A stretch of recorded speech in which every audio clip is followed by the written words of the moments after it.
Hey, welcome to step 3, a part of my video series, Buying Your Home.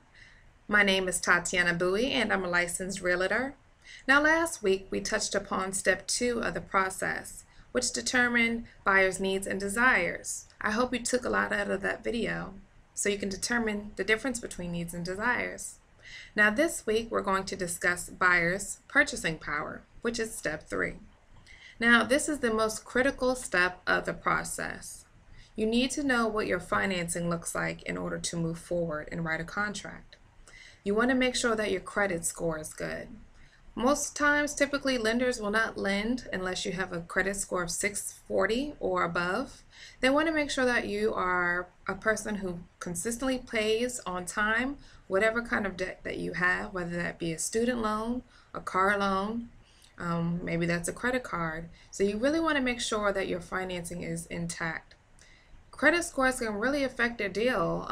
If you start off with a pretty decent credit score and the lender is willing to lend you your mortgage, if something happens along that process when you're looking to buy a home and write a contract, if you don't pay your student loan on time, or if you make a big purchase, such as buying a car and taking out an auto loan, your credit score can significantly drop over a matter of a month or two.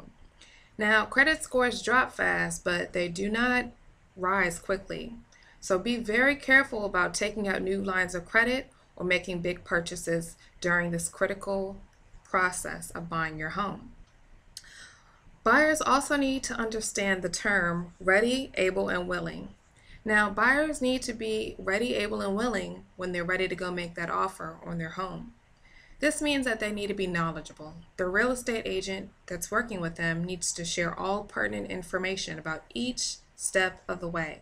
They need to be ready and willing and able because they also need to have their cash reserves in line. They need to make sure that their credit score is up to par and that they're good to go so that the process will be seamless. And the next step after this one will be that much more easier for them.